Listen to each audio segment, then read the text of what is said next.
Sometimes the loneliest souls walk among us, wearing the strongest armor. In the frontier town of Cedar Ridge, everyone knew Ethan Hale as the cold-hearted ranch owner who crushed anyone in his path. The townsfolk crossed streets to avoid him, mothers pulled their children closer when he passed, and men spoke his name in hushed, fearful tones. But when schoolteacher Mary Bennett arrived with her young daughter Sarah, the child saw something no adult could see. Sarah noticed how Ethan's eyes softened when he looked at families, how he quietly left food for struggling widows, how his hands trembled slightly when children smiled at him. Mary began to wonder if the town's most hated man was actually its most broken. Can one woman and her innocent daughter heal a heart the whole world has given up on? Before we jump back in, tell us where you're tuning in from. And if this story touches you, make sure you're subscribed, because tomorrow I've saved something extra special for you. The morning sun cast long shadows across the dusty main street of Cedar Ridge as Ethan Hale rode into town on his black stallion, Thunder. At 38 years old, he cut an imposing figure, 6 feet 4 inches of weathered muscle and quiet authority. His broad shoulders filled out a well-worn leather vest, and his dark hair, streaked with premature silver at the temples, caught the early light beneath the brim of his black hat. The townspeople scattered like leaves before a storm wind, mothers herding their children into storefronts, merchants suddenly finding urgent business inside their shops. Ethan's weathered hands, scarred from years of ranch work and harder times, gripped the reins with practiced ease. Those same hands had once held his newborn son, had cradled his dying wife, had buried his father beneath the oak tree on the hill. Now they only touched leather and steel, business ledgers and property deeds. The gold pocket watch in his vest, his father's watch, had stopped ticking the day Jonas Hale died in that tragic accident with the wild Mustangs. Ethan never bothered to have it repaired. Time, he'd learned, was just another thing that could break your heart. The Hale Ranch sprawled across 10,000 acres of prime grazing land, making Ethan one of the wealthiest men in 3 counties. Cattle dotted the rolling hills like dark specks against the golden grass, and his brand, a simple H, enclosed in a circle, marked the finest horses in the territory. But wealth, Ethan had discovered, was a lonely companion. It bought respect born of fear, not affection. It purchased silence, not conversation. It commanded obedience, not love. Sheriff Tom Bradley, a man in his 50s with kind eyes and a graying mustache, was one of the few who didn't flee when Ethan approached. He tipped his hat respectfully as Ethan dismounted in front of the general store. "Morning, Ethan. Heard you had some trouble with rustlers up north." "Nothing Thunder and I couldn't handle," Ethan replied, his voice a low rumble that carried the weight of unspoken stories. "3 of them won't be rustling anymore." The sheriff nodded grimly. In this territory, justice often came swift and final.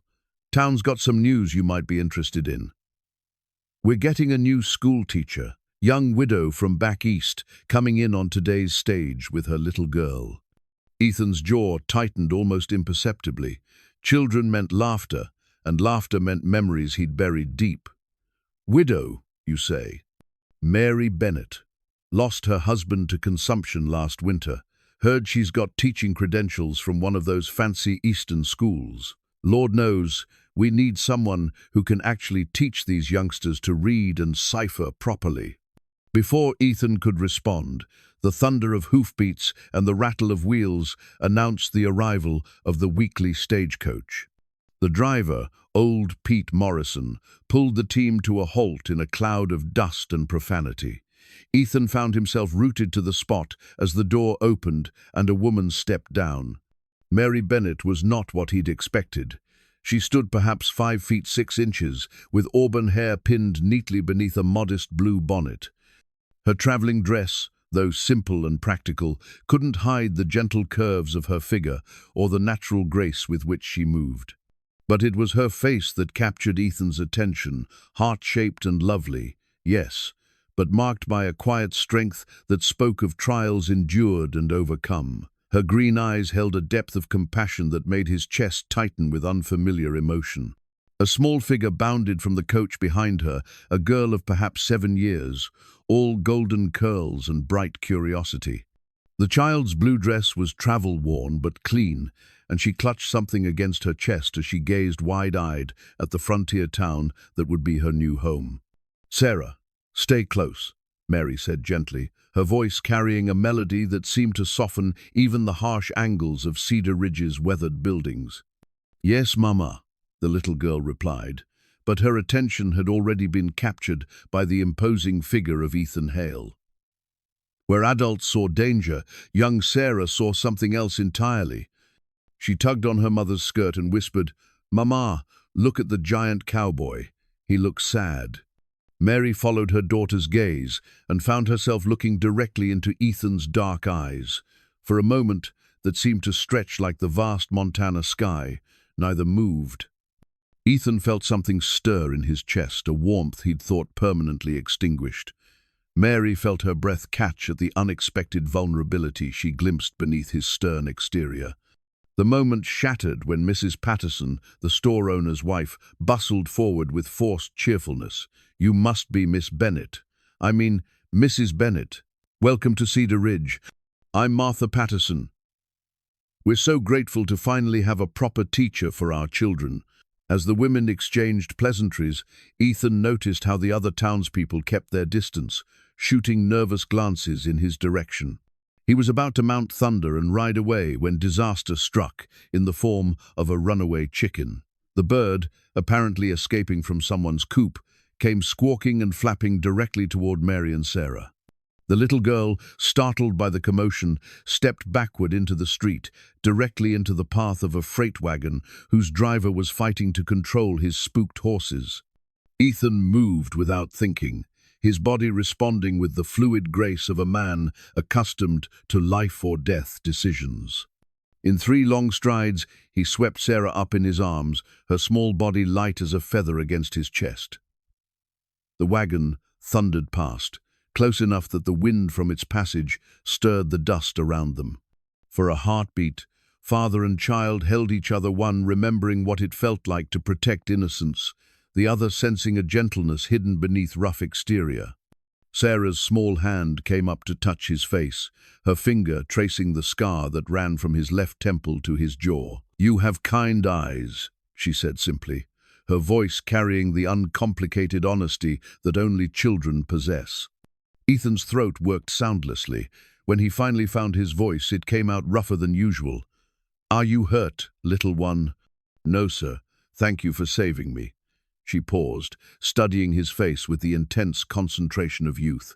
"Why does everyone look scared of you? You seem nice to me." Before Ethan could formulate an answer to such devastating innocence, Mary appeared at his side. Her face was pale with fear that was rapidly transforming into profound gratitude. "Thank you," she breathed, reaching for her daughter. As their hands touched during the transfer, Ethan felt a jolt of connection that had nothing to do with the static electricity of the dry frontier air. "Thank you so very much. Just happened to be in the right place," Ethan said quietly, settling his hat more firmly on his head. The crowd that had gathered was already beginning to whisper, and he could see the calculation in their eyes. By tomorrow, the story would be twisted into something darker, more sinister. It always was. As he turned to leave, Sarah's clear voice rang out across the dusty street. "Mama, I think the giant cowboy is lonely. Maybe we should invite him for dinner sometime." The suggestion sent ripples of shock through the gathered townspeople. Ethan paused, his back straight as a pine tree, but he didn't turn around. Mary felt every eye upon her, waiting to see how the new schoolteacher would respond to such an innocent breach of social protocol. "Perhaps we shall, sweetheart," Mary said softly, her words carrying clearly in the still air. "Perhaps we shall." When Ethan finally did turn, his dark eyes met Mary's green ones across the small crowd. In that look was a question neither dared voice, a possibility neither had expected to find in this harsh frontier town where reputation mattered more than truth and fear, often masqueraded as wisdom. That evening, as Mary unpacked their few belongings in the small apartment above the schoolhouse, she found Sarah sitting by the window, drawing with her precious colored pencils. The paper showed three figures, a very tall man in a black hat, a woman in a blue dress, and a small girl with yellow curls. They were holding hands beneath a bright sun, all of them smiling. "That's a beautiful drawing, sweetheart," Mary said, settling beside her daughter on the narrow bed that served as seating. "Tell me about it." "It's you and me and the giant cowboy," Sarah explained matter-of-factly. "I think he needs a family, Mama. And I think maybe we need someone strong to take care of us too." Mary studied the simple drawing, seeing in those crude lines and bright colors a child's vision of wholeness. Sarah had drawn what she hoped for, not what she'd observed. In the drawing, the tall cowboy wasn't standing apart in lonely isolation. He was part of something larger than himself. He was part of a family. "Why do you think he's lonely, little one?" Sarah tilted her head, considering the question with the seriousness she brought to all matters of the heart. "His eyes looked like yours used to look, before Daddy died, like there was something missing inside that made everything hurt." The wisdom of innocence struck Mary like a physical blow. Her daughter, barely 7 years old, had seen through Ethan Hale's fearsome reputation to the wounded soul beneath. While the adults of Cedar Ridge crossed streets to avoid him, a child had recognized a kindred spirit, someone else who had loved and lost, someone else who understood the weight of grief carried in silence. Outside their window, the lights of Cedar Ridge flickered like earthbound stars against the vast darkness of the frontier night. Somewhere out there, in the big ranch house that sat alone on the hill, Ethan Hale was likely eating his dinner in solitude, surrounded by wealth that couldn't purchase the one thing his heart truly desired: connection. Mary tucked Sarah into bed, the child's drawing carefully placed on the small table beside them. As she prepared for her own rest, she found herself thinking not about tomorrow's challenges or the scrutiny she'd face as the new teacher, but about dark eyes that held depths of pain and hands gentle enough to cradle a frightened child. Perhaps Cedar Ridge held more possibilities than she dared to hope. Perhaps healing could find them both in this dusty frontier town where the past cast long shadows but didn't have to determine the future. In his ranch house on the hill, Ethan Hale sat in his leather chair, staring into the flames that danced in his stone fireplace. On the mantel above, a daguerreotype showed a younger version of himself, with a beautiful woman and a baby who would never grow up. The pocket watch in his vest remained silent, marking time that had stopped having meaning 3 years ago. But tonight, for the first time in longer than he could remember, Ethan found himself thinking not about the past, but about green eyes full of compassion and a small voice that had called his eyes kind. Tonight, the loneliness felt less like a companion and more like a burden he was finally ready to set down. The drawing Sarah had made would find its way to him eventually, carried by winds that understood the language of hope. And when it did, it would represent the first crack in the armor he'd built around his heart, a crack that would let in light, and eventually, love. 3 weeks had passed since Mary and Sarah's arrival in Cedar Ridge, and the town had settled into an uneasy rhythm around their new schoolteacher. Mary had proven herself capable and dedicated, arriving early each morning to prepare lessons and staying late to help struggling students. The children adored her gentle patience, and even the most skeptical parents had begun to admit that their young ones were learning more in 3 weeks than they had in the previous 3 months. Sarah had adapted to frontier life with the resilience of childhood, making friends easily and exploring every corner of their small world above the schoolhouse. But her fascination with Ethan Hale had not diminished. She watched for him whenever he rode through town, waving enthusiastically despite her mother's gentle reminders about propriety. Ethan, for his part, had taken to tipping his hat to the little girl, though he kept his distance from both mother and daughter. The annual Cedar Ridge Harvest Festival arrived with crisp October air and the promise of winter on the horizon. The entire town gathered in the square, with booths selling everything from Mrs. Henderson's apple pies to hand-carved trinkets. Children ran between the stalls, while their parents sampled cider and caught up on gossip. For one day, Cedar Ridge felt like a real community instead of a collection of individuals united only by geography and necessity. Mary wore her best dress, a deep green wool that brought out her eyes, and had braided Sarah's golden hair with yellow ribbons. They moved through the festival like sunlight through shadow, Mary greeting parents and students, while Sarah marveled at the displays of harvest bounty. "Mama, can we get some of Mrs. Patterson's cinnamon cookies?" Sarah asked, tugging on her mother's skirt as they passed the baking booth. "Of course, sweetheart, but remember, we're having dinner with the Hendersons later, so don't spoil your appetite." As they waited in line, Sarah's attention was captured by something beyond the crowd. "Mama, look, there's the giant cowboy." Mary followed her daughter's pointing finger to see Ethan Hale standing at the edge of the festival, apart from the celebration but close enough to observe. He looked uncomfortable in the social setting, his dark eyes scanning the crowd with the wariness of a man who expected trouble. He'd made an effort for the occasion. His black shirt was freshly pressed, his boots polished, and he'd trimmed his hair and beard. The result was striking, transforming him from forbidding to merely formidable. Before Mary could stop her, Sarah had broken away from the line and was weaving through the crowd toward Ethan. Mary's heart lurched as she followed, murmuring apologies to the people she bumped in her haste to catch up with her daughter. Sarah reached Ethan first, skidding to a stop in front of his imposing figure with a bright smile. "Hello, Mr. Hale. Are you enjoying the festival?" Ethan looked down at the small girl, his stern expression softening almost imperceptibly. "Hello, Miss Sarah.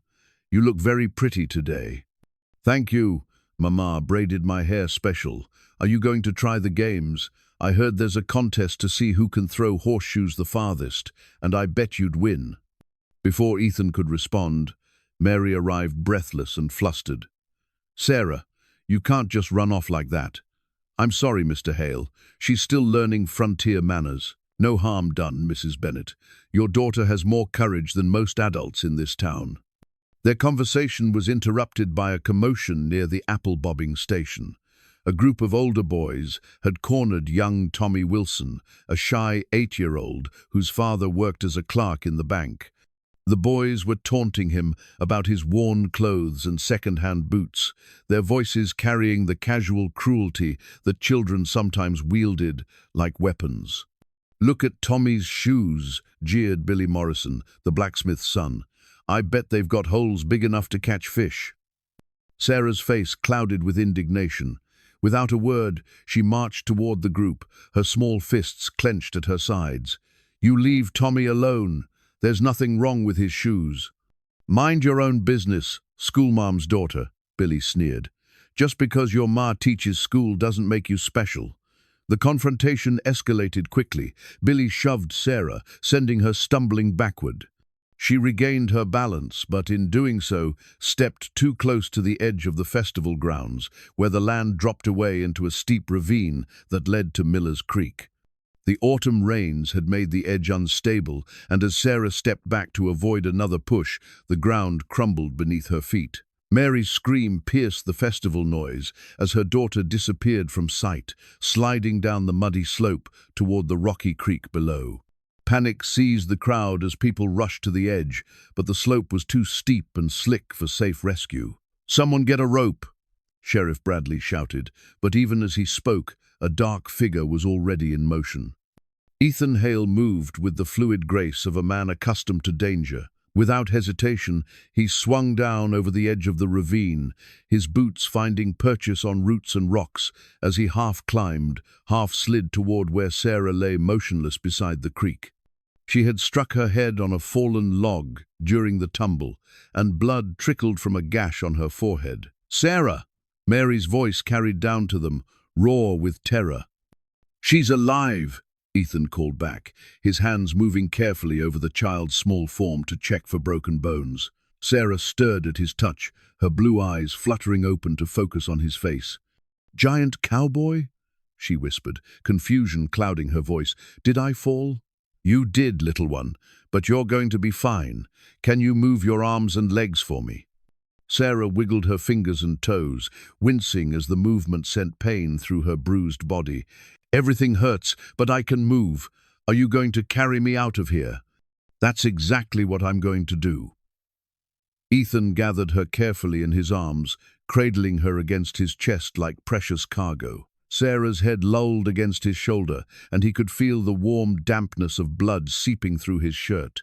The climb back up the ravine was treacherous with Sarah's additional weight, but Ethan moved with sure-footed determination. Every step was calculated, every handhold tested before he trusted it with their combined weight. The crowd above watched in breathless silence as the feared rancher risked his own life to save the schoolteacher's daughter. When Ethan finally hauled himself and Sarah over the edge to safety, Mary was there, waiting. Tears streamed down her face as she reached for her daughter, and for a moment, all three of them were connected in an embrace that felt like coming home. "Thank you," Mary whispered against Ethan's shoulder as he transferred Sarah into her arms. "Thank you so much." "She needs the doctor," Ethan said quietly, his own voice rough with emotion. "That head wound should be cleaned and bandaged." Dr. Jameson, summoned by the commotion, quickly examined Sarah and declared the injury serious but not life-threatening. As he worked to clean and dress the wound, Sarah's small hand reached out to find Ethan's larger one. "Thank you for saving me, Giant Cowboy," she said solemnly. "That was very brave." Ethan squeezed her hand gently. "You were brave too, little one. Standing up for your friend took courage." Sarah studied his face with the intense concentration she brought to important matters. "You know what I think?" "What's that?" "I think you need a wife, and my mama needs someone strong to take care of us." The words tumbled out with innocent certainty, loud enough for half the gathered crowd to hear. "You could be my papa, and then we'd all be happy together." The silence that followed Sarah's declaration was deafening. Mary's face flushed crimson as she felt every eye in Cedar Ridge fixed upon them. Ethan's own cheeks darkened beneath his weathered tan, but his eyes never left Sarah's face. "That's quite a suggestion, Miss Sarah," he said carefully, "but such things are for grown-ups to decide. But you like us, don't you? And we like you. Mama's eyes get all soft when she watches you ride through town, just like they did when she looked at my daddy." If the ground could have opened and swallowed Mary whole, she would have welcomed it. But there was no escape from her daughter's mortifying honesty or from the speculative looks of their neighbors. Some faces showed surprise, others calculation, and more than a few displayed outright disapproval. Ethan rose slowly, his imposing height casting a shadow over the small family. For a moment, Mary thought he might flee from Sarah's embarrassing suggestion and never acknowledge them again. Instead, he knelt beside the makeshift bed where Sarah lay, his voice low enough that only Mary could hear. "Your daughter has a generous heart, Mrs. Bennett. In a world that often lacks kindness, that's a rare gift." He paused, meeting Mary's eyes directly. "I hope her injury heals quickly. If you need anything at all, you have only to ask." As Ethan walked away, his broad shoulders straight and proud, despite the whispers that followed in his wake, Mary clutched her daughter close and wondered if their lives in Cedar Ridge had just become infinitely more complicated, or if Sarah's innocent words had opened a door to possibilities she'd never dared imagine. The festival continued around them, but the dynamics had shifted. Where before Ethan Hale had been merely feared and avoided, now he was the subject of intense speculation. The town's most eligible bachelor and most feared resident had just been publicly proposed to by a 7-year-old girl, and Cedar Ridge would never be quite the same. As night fell and Mary tucked Sarah into their small bed above the schoolhouse, the child's precious rag doll, the one her father had given her before he died, clutched tightly in her arms. Sarah's final words before sleep took her were heavy with meaning. "Mama, do you think the giant cowboy gets lonely in that big house all by himself?" Mary smoothed her daughter's golden hair, her own heart heavy with questions she couldn't answer. "I think everyone gets lonely sometimes, sweetheart. But sometimes, if we're very lucky, we find people who make the loneliness go away. Like Daddy did for you? Yes, like Daddy did for me. And like the giant cowboy could do for both of us?" Mary was quiet for a long moment, listening to the wind whistle around their small home. "Get some sleep, my brave little girl. Tomorrow will bring what tomorrow brings." But as Mary lay awake long into the night, she couldn't stop thinking about the feel of Ethan's strong arms around both her and Sarah. The warmth in his dark eyes when he looked at her daughter, and the impossible possibility that a 7-year-old's innocent wisdom might see truths that adults were too afraid to acknowledge.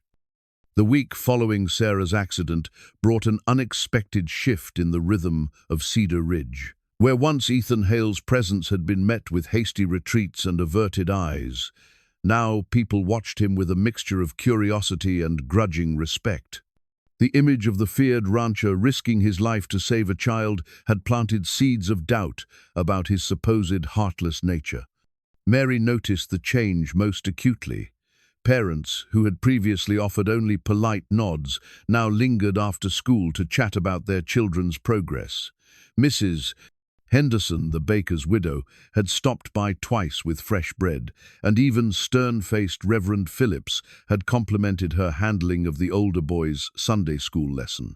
But it was the small, thoughtful gestures that appeared around the schoolhouse that truly caught Mary's attention. Someone had repaired the loose board on the front steps, the one that had been wobbling dangerously for months. The window that wouldn't quite close properly had been fixed with new wood filler and fresh paint. Most surprising of all, a supply of split firewood had appeared beside their door, enough to last through the approaching winter. "Mama, look what I found on our doorstep." Sarah burst through the door after playing outside, her cheeks flushed with excitement and cold. In her hands, she held a small wooden horse, carved with exquisite detail from what appeared to be pine. The tiny creature stood in a proud pose, its mane flowing as if caught in motion, every muscle carefully rendered by skilled hands. Mary examined the carving, turning it over in her palms. The craftsmanship was exceptional. Someone had spent considerable time and care creating this toy. There was no note, no indication of who had left it, but the quality of the work suggested someone with both artistic skill and genuine affection for children. "It's beautiful, sweetheart. Do you have any idea who might have left it?" Sarah's face lit up with certainty. "I bet it was the giant cowboy. Remember how gentle his hands were when he carried me? I think he has artist hands under all those calluses." Before Mary could respond, a soft knock came at their door. Mary opened it to find Sheriff Bradley standing on their small porch, hat in hand, and an unusual expression on his weathered face. "Evening, Mrs. Bennett. Might I have a word?" "Of course, Sheriff. Please, come in." Mary stepped aside, noting how the lawman's eyes immediately found the wooden horse in Sarah's hands. "Beautiful work," he commented, though something in his tone suggested the observation wasn't casual. "Sarah, would you mind showing your mama that drawing you made? The one with your family?" Sarah beamed and rushed to retrieve her artwork from their small table. Sheriff Bradley studied the crude but heartfelt drawing, 3 figures holding hands beneath a smiling sun with the seriousness usually reserved for wanted posters. "Mrs. Bennett, I've been sheriff in these parts for 15 years, and I've learned to read people pretty well. That man your daughter has taken such a shine to, Ethan Hale. He's got a reputation that would curl your hair. But I've also seen him in situations where his true character shows through." Mary settled into their one good chair, gesturing for the sheriff to take the other. "What are you trying to tell me, Sheriff? 3 years ago, Ethan lost everything that mattered to him. His wife, Caroline, died of fever, along with their newborn son. His father passed 6 months later in a horse accident, leaving Ethan completely alone. Some men might have turned to drink or violence. Ethan turned inward, built walls so high nobody could get close enough to hurt him again. Sheriff Bradley leaned forward, his voice earnest. But what folks don't talk about, what they don't see, is how he's been taking care of people in this town ever since. Anonymous donations to families who can't make ends meet. Medical bills paid for folks who can't afford the doctor. That firewood that appeared at your door, that wasn't the first time someone in need found their winter supply mysteriously replenished. Mary felt her understanding of Ethan Hale shifting like sand beneath her feet. Why are you telling me this? Because your little girl asked him a question that's got the whole town talking, and I figure you deserve to know the truth about the man she set her heart on claiming as a father. The sheriff's eyes crinkled slightly. And because I've seen the way he looks at you when he thinks nobody's watching, like a man who's forgotten how to hope but can't quite stop himself from trying. After Sheriff Bradley left, Mary sat in contemplation while Sarah played with her new wooden horse, creating elaborate adventures involving rescues and family reunions. The child's innocent certainty about Ethan's character seemed to align more closely with reality than the fearsome reputation that preceded him through town. The next morning brought a visitor Mary hadn't expected.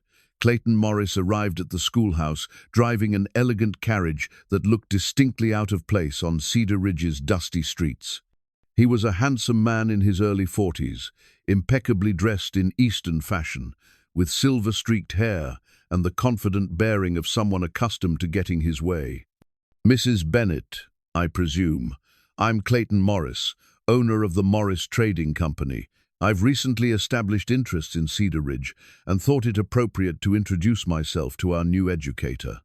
Mary invited him in, noting how his sharp eyes catalogued every detail of their modest quarters. Clayton was clearly a man of means. His clothes spoke of San Francisco tailors, and his manner suggested someone comfortable in society drawing rooms. "Your reputation precedes you, Mrs. Bennett. The children's progress under your instruction has been remarkable. I understand you have credentials from institutions back east?" "I attended the female seminary in Massachusetts. Yes, teaching has always been my calling."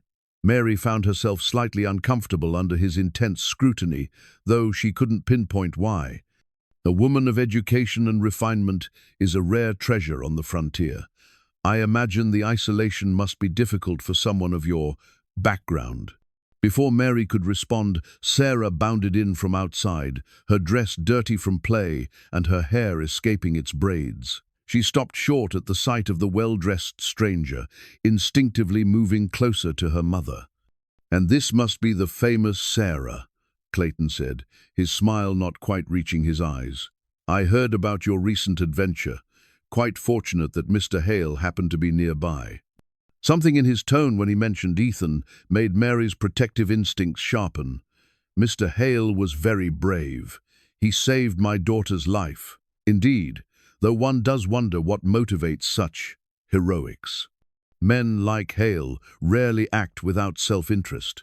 Clayton's meaning was clear, and Mary felt her cheeks warm with indignation. "I'm sure I don't know what you mean, Mr. Morris." "Of course not. Forgive me, I sometimes forget that newcomers haven't yet learned the full history of our local personalities." He rose, smoothing his coat. "Perhaps you would do me the honor of joining me for dinner this Saturday evening. The hotel dining room serves excellent food, and I would enjoy the conversation of an educated woman." Mary felt trapped between politeness and instinct.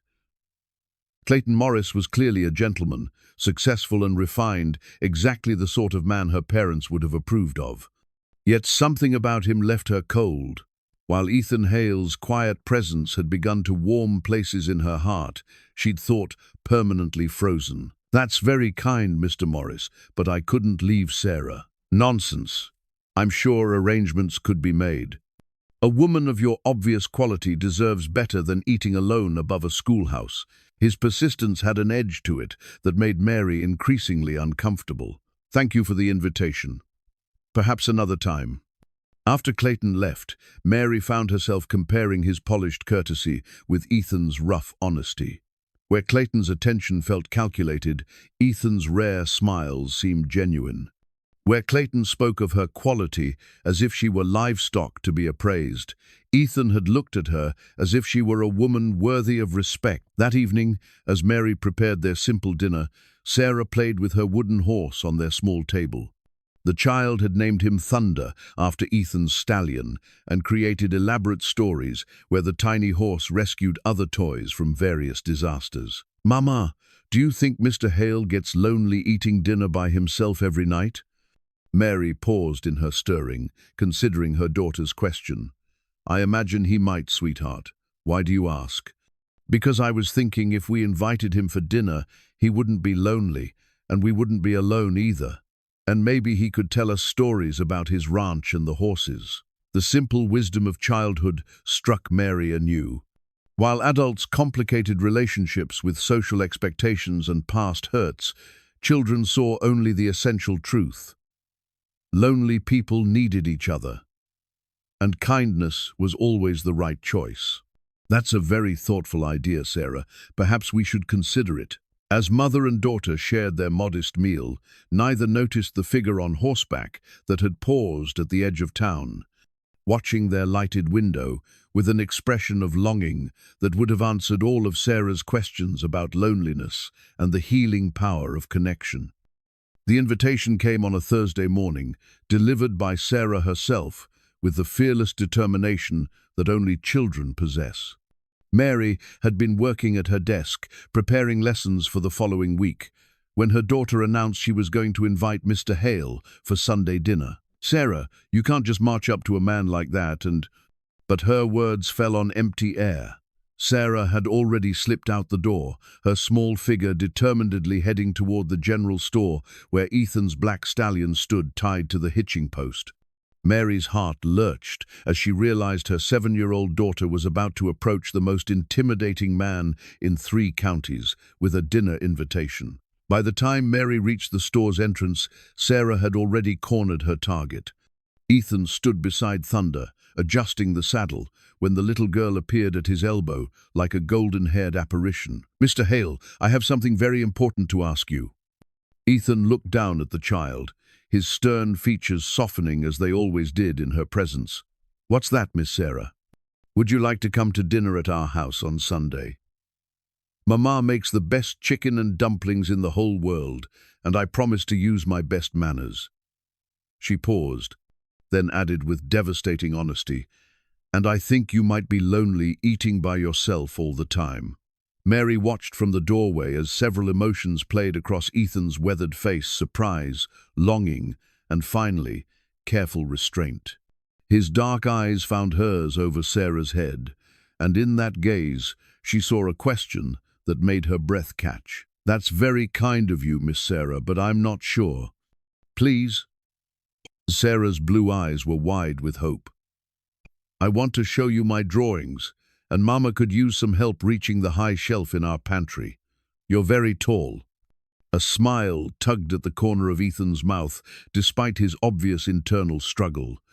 "What does your mother say about this invitation?" "She says it's a very thoughtful idea," Sarah declared triumphantly, causing Mary's cheeks to flush crimson. The child had taken Mary's diplomatic response and transformed it into wholehearted endorsement. Ethan's gaze returned to Mary, one eyebrow raised in question. The moment stretched between them, weighted with possibility and fraught with all the reasons why a proper widow shouldn't be entertaining the town's most notorious bachelor for dinner. "Sunday it is then," Mary heard herself saying, surprising them both. "If you don't mind simple fare." "Simple fare shared with good company is a feast," Ethan replied quietly, his words carrying more meaning than mere politeness. As Mary and Sarah walked home, the little girl practically skipped with excitement.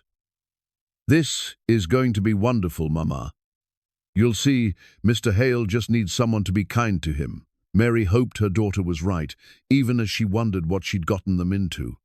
Inviting Ethan Hale for dinner would certainly set tongues wagging, but Sarah's innocent wisdom had a way of cutting through social complications to the heart of what mattered. Sunday arrived with crisp autumn air and the kind of golden light that made even Cedar Ridge's rough edges appear beautiful. Mary had spent Saturday cleaning their small quarters until everything sparkled, and she'd convinced Mrs. Henderson to part with some of her precious spices to make the meal special. Sarah had insisted on picking wildflowers for the table, creating a cheerful centerpiece that brightened their modest dining area. She'd also retrieved her collection of drawings, spreading them carefully on her bed to show their guest. Each picture told a story of her hopes, families together, horses running free, and always the recurring theme of the tall cowboy who had captured her imagination. Ethan arrived precisely at the appointed time, carrying a small wrapped package and wearing clothes that had clearly been chosen with care. His white shirt was pressed to perfection, his dark vest fitted his broad shoulders like it had been tailored specifically for him, and his boots held a mirror shine. He'd trimmed his beard and tamed his unruly hair, transforming himself from formidable to merely imposing. "Mrs. Bennett, Miss Sarah," he said formally, removing his hat as he entered their small home. "Thank you for inviting me." "Thank you for coming," Mary replied, acutely aware of how his tall frame filled their modest space. "And please, call me Mary. We're hardly formal here." Sarah bounded forward, her excitement infectious. "Mr. Hale, I have so many things to show you.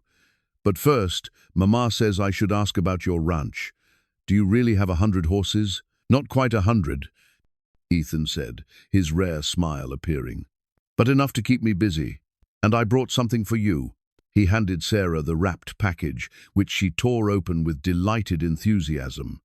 Inside was a small leather bridle, perfectly crafted in miniature, clearly designed to fit her wooden horse. The workmanship was exquisite, every detail rendered with the same care that had gone into the horse itself.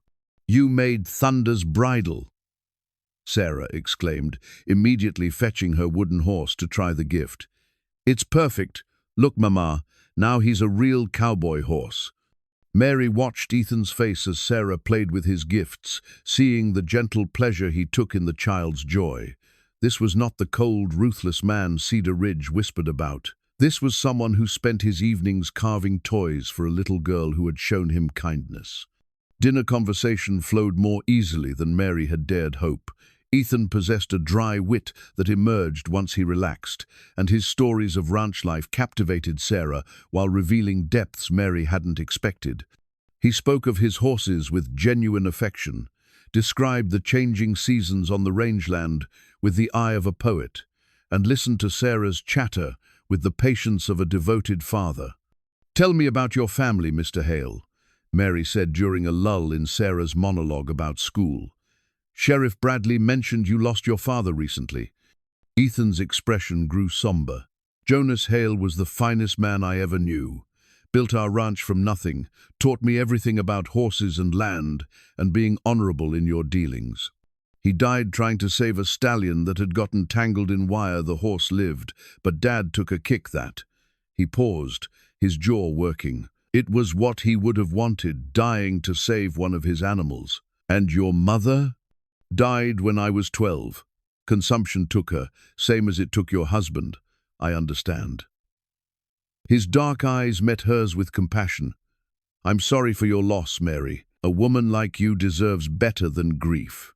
The moment of shared understanding stretched between them.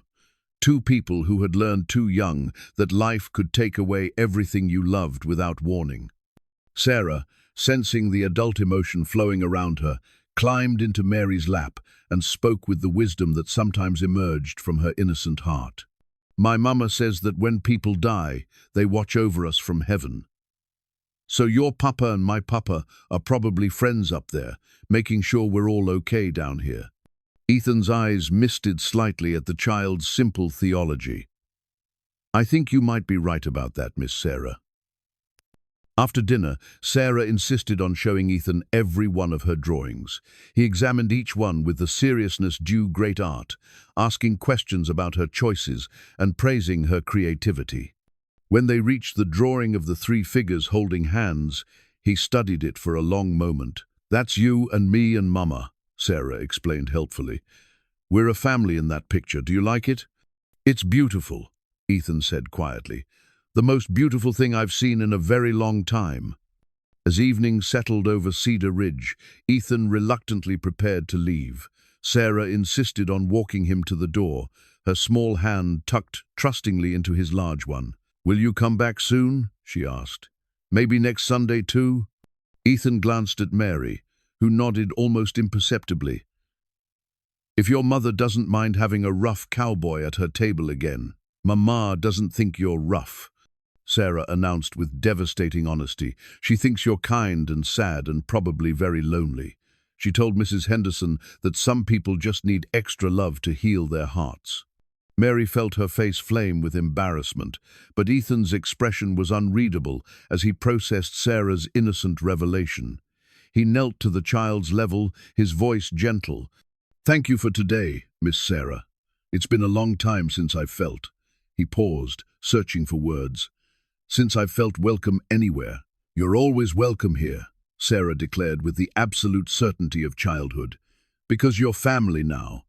After Ethan left, riding into the gathering darkness with what Mary could have sworn was a lighter set to his shoulders, she tucked Sarah into bed and contemplated the day's revelations. Her daughter's innocent matchmaking had revealed a man far different from his reputation, someone capable of gentleness, creativity, and the kind of quiet kindness that asked for nothing in return.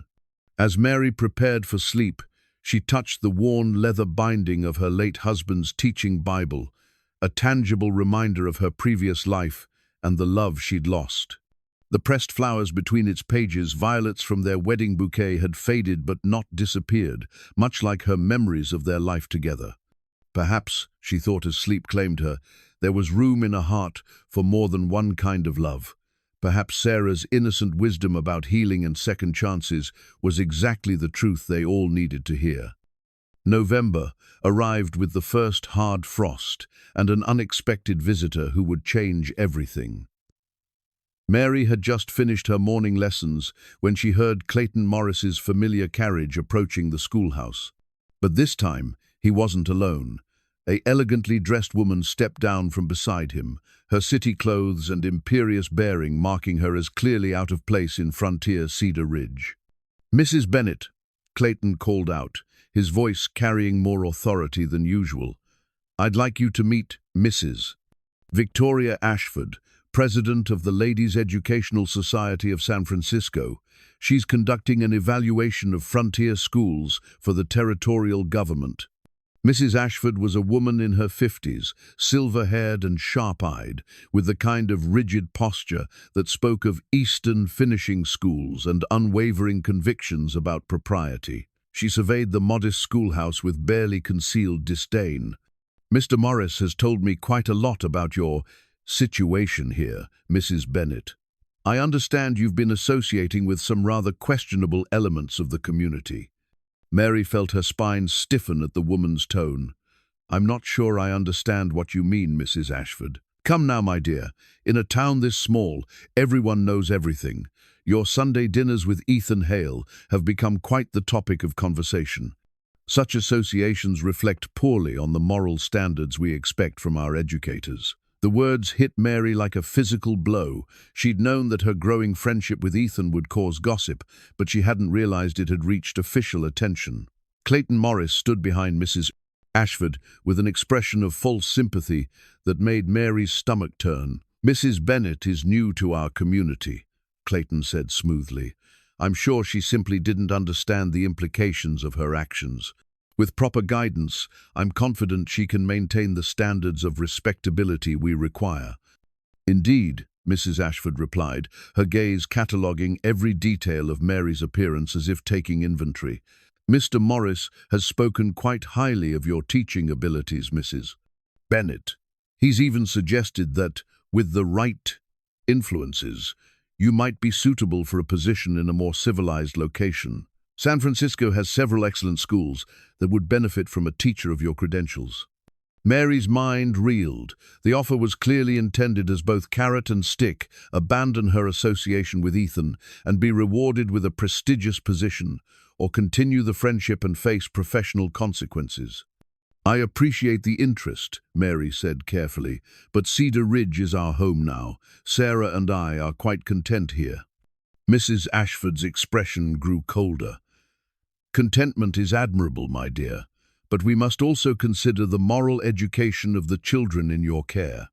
Parents have begun to express concerns about the example being set by their teachers' companionships.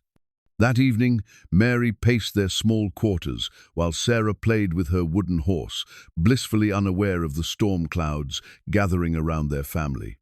The ultimatum had been delivered with polite ruthlessness: sever ties with Ethan Hale or face dismissal and disgrace. A soft knock interrupted her worried thoughts. Mary opened the door to find Ethan standing in the shadows, his hat in his hands and concern etched across his weathered features. "Mary, I heard about your visitors today. The whole town's talking." She stepped aside to let him enter, noting how he automatically removed his hat and lowered his voice in deference to the late hour. Even in crisis, his consideration for propriety and Sarah's bedtime routine touched her heart. "They want me to choose," Mary said without preamble, her voice tight with strain. "My position or our friendship." Ethan's jaw clenched, but his voice remained gentle. "Then there's no choice at all. Your work here is too important, and Sarah needs the stability. I should have stayed away from the beginning." "No." The word escaped more forcefully than Mary intended, causing Sarah to look up from her play. Mary lowered her voice, but not her intensity. "You don't get to make that decision for us, Ethan Hale. You're not responsible for their narrow-minded prejudice. But I am responsible for putting you in this position. I knew what people would say, and I was selfish enough to come anyway because—" He stopped abruptly, the unfinished sentence hanging heavy between them. "Because what?" Mary stepped closer, close enough to see the pain in his dark eyes. "Because for the first time in 3 years, I remembered what it felt like to be part of a family. Because your daughter looks at me like I'm worth something. And you." He ran a hand through his hair, frustration evident in every line of his body. "You make me want to be the man she thinks I am." Sarah, who had been listening with the focused attention children brought to adult drama, suddenly spoke up.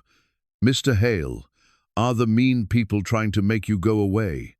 Ethan knelt beside her chair, his voice infinitely gentle. "Some people think it's better if your mama and I don't spend time together, little one. But that's silly. You're not mean at all. You carved thunder for me, and you helped Mama reach the high shelf, and you told us stories about the horses." Sarah's indignation was pure and fierce. "I don't want you to go away. You're supposed to be my papa." The simple declaration hit both adults like lightning. Mary felt tears sting her eyes as she watched Ethan struggle with emotion that threatened to overwhelm his careful control. "Sarah, sweetheart," Mary said softly, "sometimes grown-ups have to make difficult decisions about what's best for everyone. But what's best is for families to stay together." Sarah insisted with the unshakable logic of childhood. "If the mean people don't like Mr. Hale, then they're wrong, and we should tell them so." Later, after Sarah had finally been coaxed to sleep and Ethan had reluctantly departed into the night, Mary sat alone with her husband's Bible in her lap. The pressed violets between its pages seemed to whisper of love lost and found, of the courage required to risk her heart again.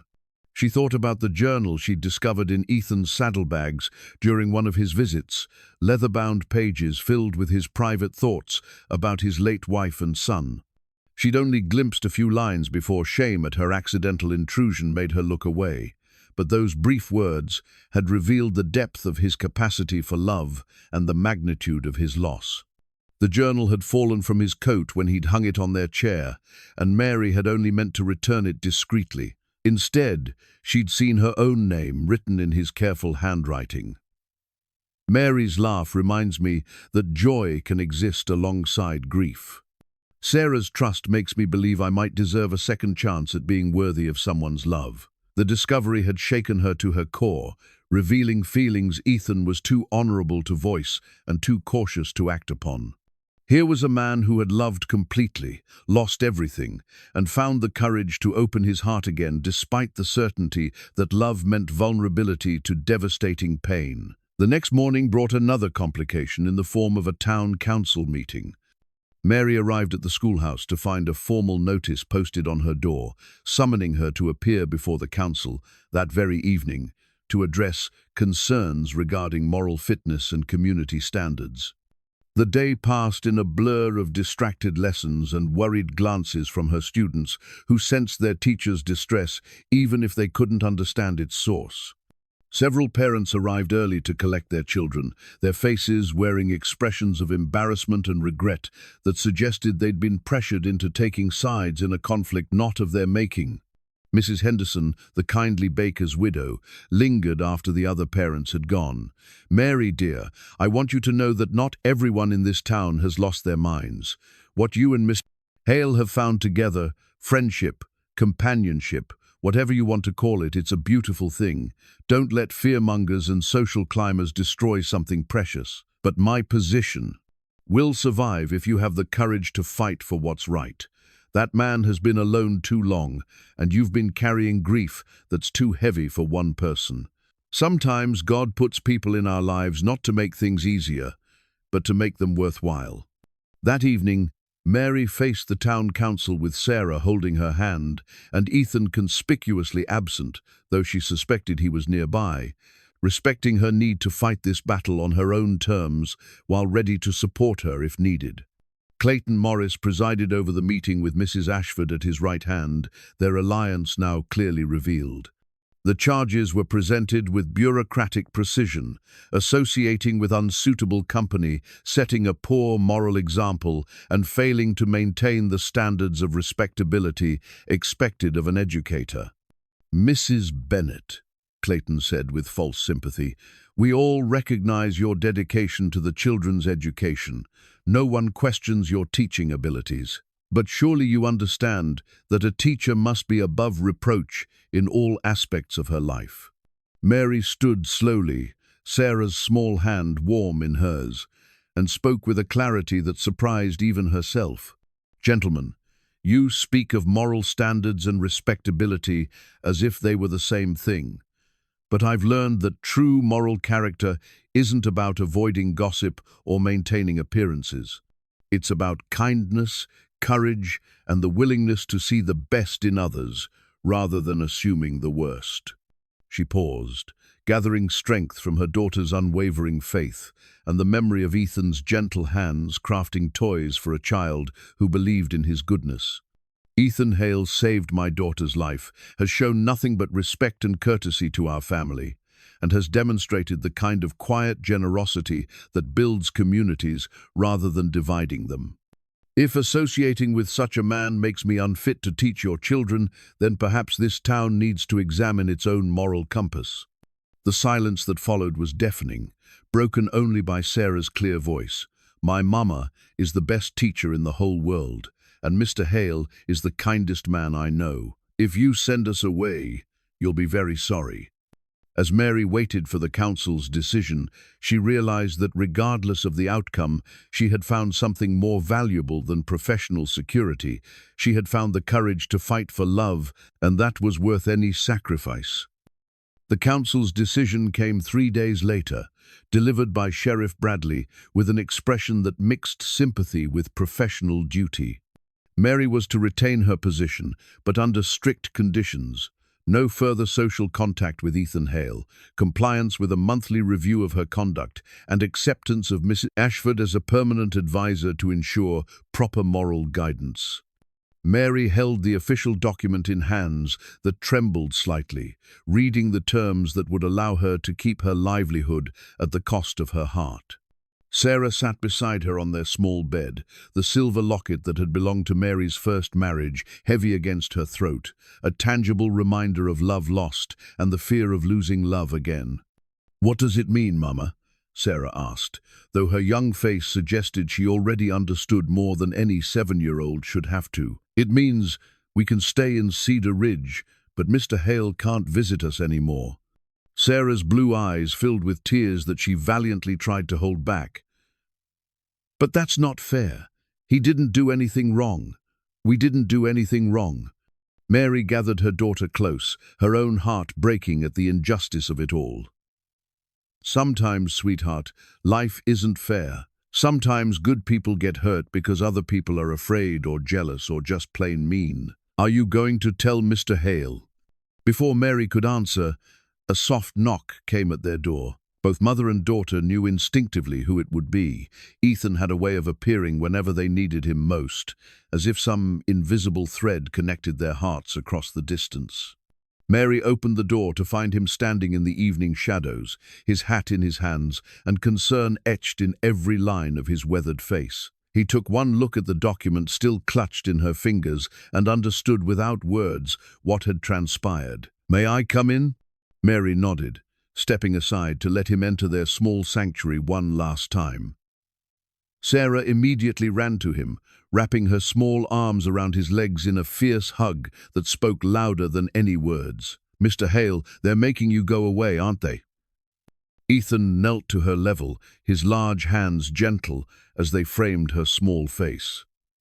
"Yes, little one. But that doesn't mean I care about you and your mama any less. It just means I have to care about you from further away. But I don't want you to go.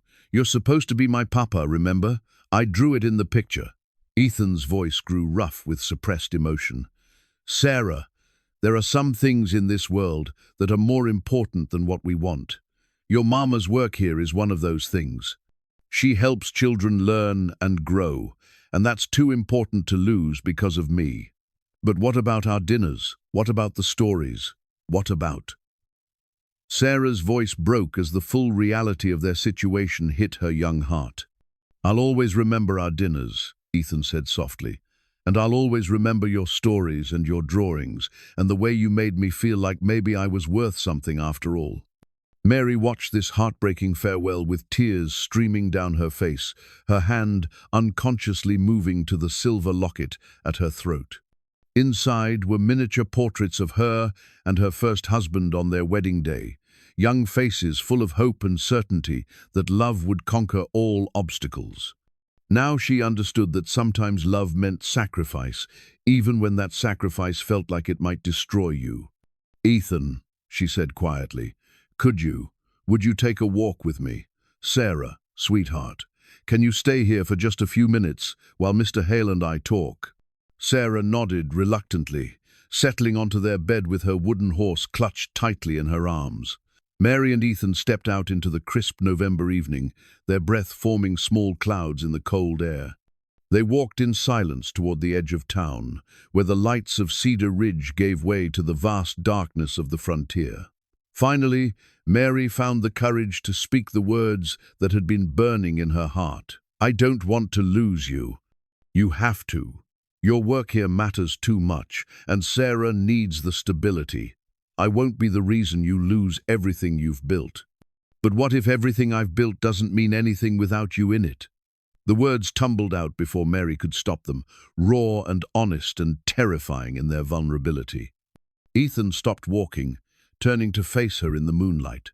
"Mary, don't say things you don't mean just because you're upset about the council's decision. I mean every word." She stepped closer, close enough to see the pain in his dark eyes. "These past weeks with you, they've shown me that my heart isn't as broken as I thought it was. That maybe, just maybe, I could love again." "You could love anyone you chose to," Ethan said roughly. "You're beautiful and kind and good, too good for a man like me. You deserve someone who won't bring you trouble, someone the town will approve of." "Like Clayton Morris?" The name hung between them like a challenge. They both knew Clayton had been courting Mary with increasing persistence, offering her the kind of respectable future that society demanded. Clayton could give you security, respectability, a place in society, everything I can't offer. But could he love me the way you do? Mary asked quietly. Could he love Sarah the way you do? Could he make me feel alive again the way you do? Ethan's control finally cracked. Mary, you don't know what you're asking. I lost everything once before: my wife, my son, my father. I don't know if I'm strong enough to risk losing everything again. Then we're both cowards, Mary said with sudden clarity. Because I'm terrified too. Terrified of losing my position, my independence, my ability to provide for Sarah. But I'm more terrified of losing the chance to be happy, really, truly happy, because I was too afraid to fight for it. They stood facing each other in the moonlight, two wounded souls who had found healing in each other's company, but were being forced apart by fear and social convention. Mary reached up and touched the silver locket at her throat, feeling the weight of her past and the uncertainty of her future. "I've been wearing this locket since my first husband died," she said softly. "It has our wedding portraits inside, a reminder of what I lost. But tonight, I'm thinking about taking it off." Mary. "Not because I want to forget David. Never that. But because I'm ready to stop letting grief define my choices. I'm ready to fight for something new, something precious, something worth the risk." Ethan's hands came up to cup her face, his thumbs brushing away the tears she hadn't realized were falling. "If we do this, if we fight the town and the council and everyone who thinks they know what's best for us, there's no guarantee we'll win. But there's no guarantee we'll lose either, and isn't love worth fighting for?" Before Ethan could answer, they heard footsteps approaching. Sheriff Bradley emerged from the shadows, his expression grim. "Ethan, Mary, I'm sorry to interrupt, but there's something you both need to know. Clayton Morris has been asking questions around town about property deeds, about the school's funding, about who really makes the decisions in Cedar Ridge. I think there's more to his interest in Mary than romance, and it might be connected to why that fancy lady from San Francisco showed up when she did." As the sheriff's words sank in, Mary felt the pieces of a larger puzzle beginning to fall into place. Clayton's persistent courtship, Mrs. Ashford's sudden evaluation, the pressure to end her relationship with Ethan. What if it all served a purpose beyond simple social propriety? The thought that their happiness might be nothing more than collateral damage in someone else's scheme filled Mary with a cold fury that surprised her with its intensity. If Clayton Morris thought he could manipulate her life for his own purposes, he was about to learn that the schoolteacher of Cedar Ridge had more fight in her than anyone suspected. The revelation came 2 days later, delivered by the most unlikely messenger, 8-year-old Tommy Wilson, the shy boy Sarah had defended at the Harvest Festival. Tommy appeared at the schoolhouse door during lunch recess, his young face pale with the weight of adult secrets he'd accidentally overheard. "Mrs. Bennett, I need to tell you something important," he whispered, glancing nervously around to ensure they weren't overheard. "It's about Mr. Morris and that fancy lady. I heard them talking in my pa's office at the bank." Mary knelt to Tommy's level, her heart racing with intuition that whatever the boy had discovered would change everything. "What did you hear, Tommy?" "Mr. Morris was showing the lady papers, lots of papers with names on them. He said once you married him or left town, he could buy the schoolhouse and the land around it. Said something about the railroad coming through and how much money he'd make when it did." The words hit Mary like a physical blow. She'd been so focused on the social pressure to end her relationship with Ethan that she'd missed the financial motive driving Clayton's persistence. The schoolhouse sat on prime property that would become incredibly valuable if the rumored railroad expansion came to pass. "Tommy, are you certain that's what you heard?" The boy nodded solemnly. Pa was asking questions about how legal it all was, and Mr. Morris got real angry. Said the town council would do whatever he told them to do because he owns the banknotes on half their businesses, said Mrs. Ashford wasn't really from San Francisco at all. She's his business partner from Denver. Mary's mind reeled as the scope of Clayton's deception became clear. The moral outrage about her relationship with Ethan had been manufactured, designed to pressure her into a marriage that would give Clayton legal control of her property. If she refused to marry him, the trumped-up scandal would force her to leave town, allowing him to purchase the land for a fraction of its true value. "Tommy, does your father know you overheard this?" "No, ma'am. He sent me to get papers from the file cabinet, and they didn't see me come in." "But Mrs. Bennett, there's more. Tommy's voice dropped to an even lower whisper. Mr. Morris has been buying up land all around town. Says when the railroad comes, he'll own everything that matters, and folks will have to deal with him or get out. Mary felt sick as the implications sank in. Clayton wasn't just threatening her future, he was positioning himself to control the entire community. The railroad would bring prosperity to Cedar Ridge, but only Clayton would benefit if he owned all the valuable property. That evening, Mary paced their small quarters while Sarah played with her wooden horse, the child blissfully unaware that their world was about to shift once again. Mary knew she had to act, but she also knew she couldn't face Clayton's scheme alone. She needed allies, and she needed proof. A soft tap at the window made her heart jump.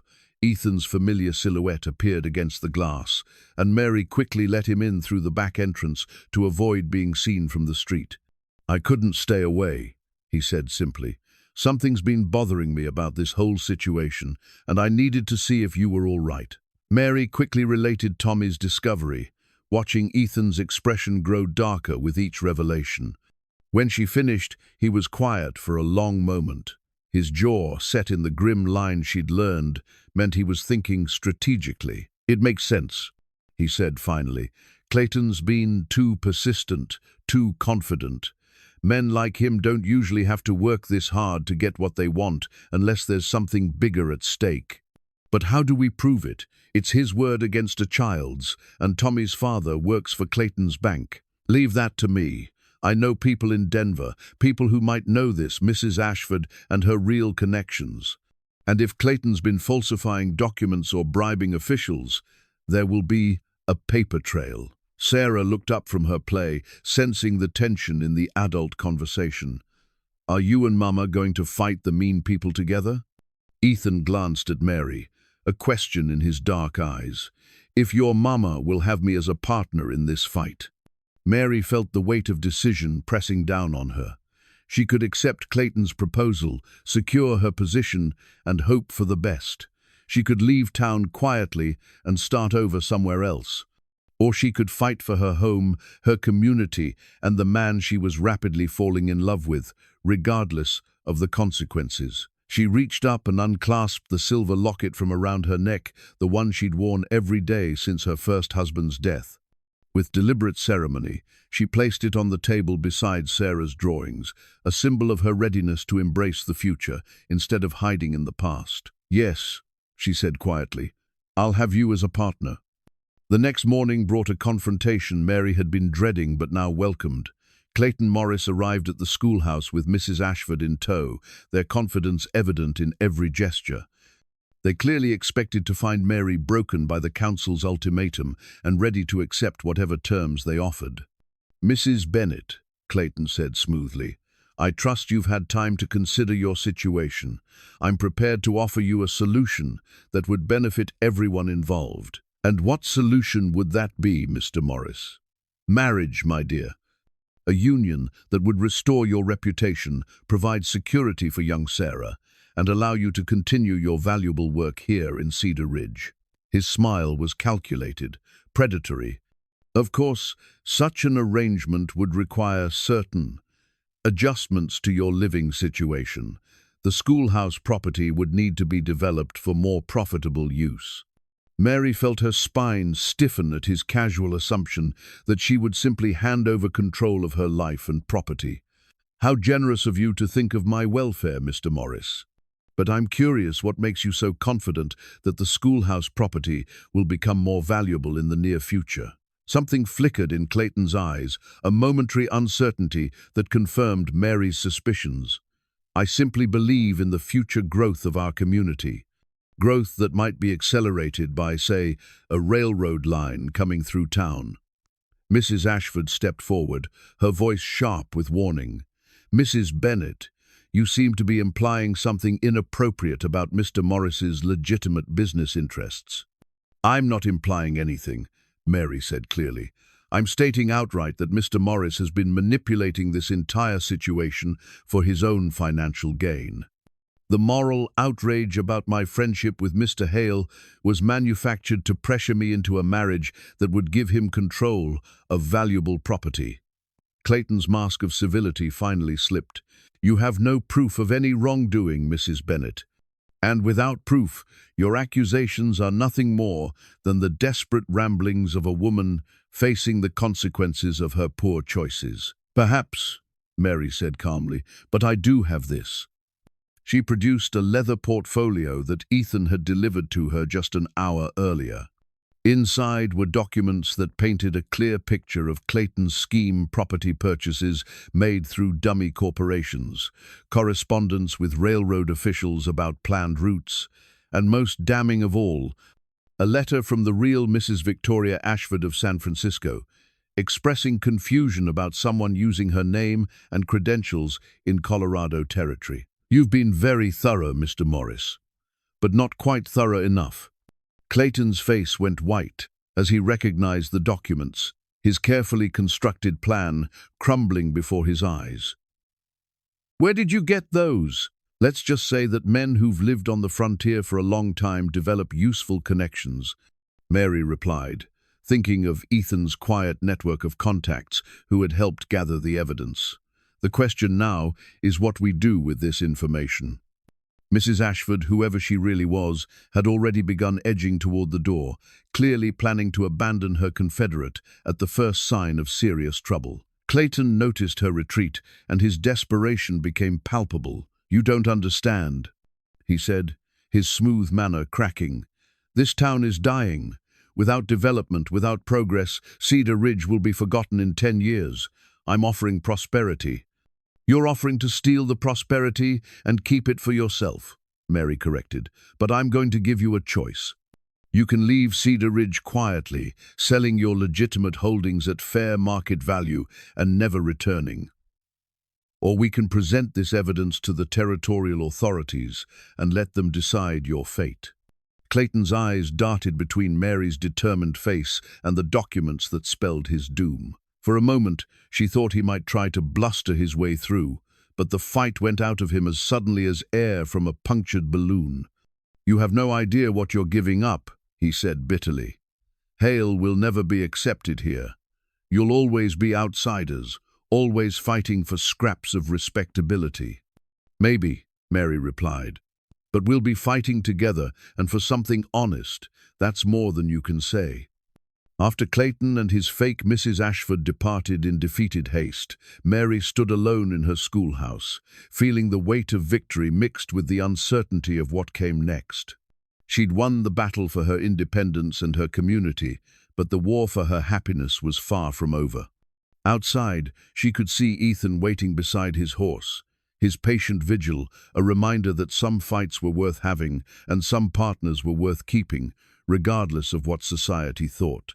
She picked up her silver locket from the table, studied it one final time, and then placed it carefully in her memory box, honored but no longer worn, a symbol of love completed rather than love denied. It was time to fight for the future instead of mourning the past. News of Clayton Morris's exposure spread through Cedar Ridge like wildfire across dry prairie grass. By noon, half the town knew that their prospective benefactor had been nothing more than a sophisticated swindler, and by evening, the other half was demanding answers from the town council that had so readily supported his schemes. Mary found herself at the center of a storm that was both gratifying and terrifying. Parents who had shunned her just days before now appeared at her door with sheepish apologies and grateful thanks. Mrs.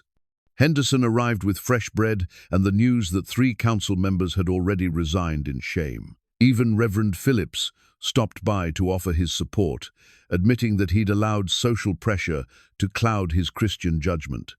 But it was Sheriff Bradley's evening visit that brought the most significant news and the greatest concern. Mary, I've got word from Denver about Clayton Morris, the sheriff said, settling heavily into their single good chair.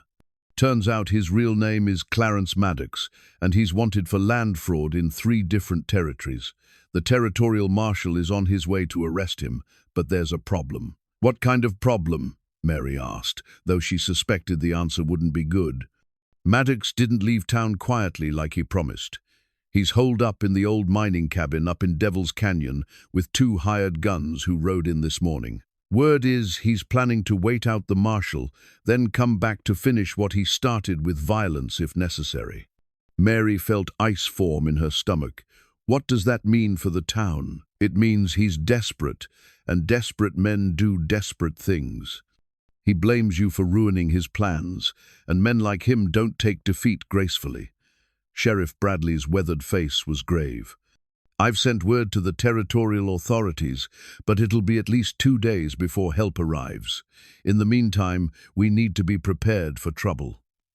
After the sheriff left, Mary sat in contemplation while Sarah played with her toys, the child's innocent chatter, a stark contrast to the adult worries weighing heavy in the air. The sound of familiar boots on the steps announced Ethan's arrival, and Mary opened the door to find him carrying his father's Winchester rifle, the same weapon Jonas Hale had used to protect his family and land for 30 years. "I heard about Maddox," Ethan said without preamble. "I'm staying close until this is resolved." "Ethan, you don't have to." "Yes, I do." His dark eyes were steady, determined. "This started because of my feelings for you and Sarah. I won't let you face the consequences alone." Mary studied his face, seeing not just the fierce protectiveness that had drawn her to him, but something deeper, a man who had found his purpose again in defending the people he loved. "What are you planning?" "The town's meeting tonight to discuss our options. Some folks want to negotiate with Maddox, offer him money to leave peacefully. Others think we should wait for the marshal and hope for the best." "And what do you think?" Ethan's expression grew grim. "I think men like Maddox don't negotiate in good faith, and I think waiting for help that might not arrive in time is a mistake. I think we need to take control of our own fate." The town meeting that evening was unlike anything Cedar Ridge had ever witnessed. The schoolhouse was packed, with every adult in town, their faces showing a mixture of fear, anger, and determination. For the first time since Mary's arrival, she saw the community united by a common purpose rather than divided by petty prejudices. Mayor Henderson, a mild-mannered man who usually left difficult decisions to others, stood before the crowd with uncharacteristic resolve. "Friends, we all know why we're here. Clarence Maddox, or whatever his real name is, has threatened our community and our way of life. The question before us is how we respond." "We should offer him money to leave," suggested Banker Wilson, his voice shaky with fear. "Whatever it takes to avoid bloodshed." "With what money?" demanded Blacksmith Morrison. "He owns half our debts. Pay him off and we'll all be bankrupt inside a year." "Then we wait for the marshal," proposed storekeeper Patterson. "Law and order is the civilized way to handle this. And if the marshal doesn't get here in time, if Maddox decides to come down from that canyon tonight?" The voice belonged to Ethan, who had been quietly listening from the back of the room. Now he stepped forward, his imposing presence commanding immediate attention. "You all know me," he continued, his voice carrying the authority of a man accustomed to making life or death decisions. "You know my reputation, and you know I'm not a man who looks for trouble. But trouble has found us, and we can either face it together or let it destroy us, one by one." "What are you suggesting, Hale?" This from Mayor Henderson, though his tone was respectful rather than dismissive. "I'm suggesting we take the fight to Maddox before he brings it to us. Devil's Canyon is defensible for someone trying to hide, but it's a trap for someone trying to escape. We know the terrain better than his hired guns do. We have the advantage if we use it." "You're talking about violence," Reverend Phillips said quietly. "About risking lives." "I'm talking about protecting what's ours," Ethan replied. "About making sure our children can grow up in a town where fear doesn't rule, and men like Maddox can't destroy honest folks' lives for profit." Mary stood slowly, feeling every eye in the room turn to her. As the person most directly threatened by Maddox's revenge, her voice carried special weight. 3 months ago, I came to Cedar Ridge as a stranger, she said, her voice clear and steady. You welcomed me, trusted me with your children's education, and gave me a chance to build a new life. When I made choices you didn't approve of, some of you turned away from me. But when danger threatened, you stood by me anyway. She paused, letting her gaze sweep the assembled faces, people who had become more than neighbors, who had become family. Clarence Maddox wants to destroy what we've built here. He wants to scatter us like leaves in the wind, to take our homes and our futures for his own profit. I say we don't let him. What are you proposing, Mrs. Bennett? Asked Mrs. Henderson. I'm proposing we trust the man who saved my daughter's life, who saw through Maddox's scheme when the rest of us were blind, and who's willing to risk everything to protect our community. Mary's eyes found Ethan's across the crowded room.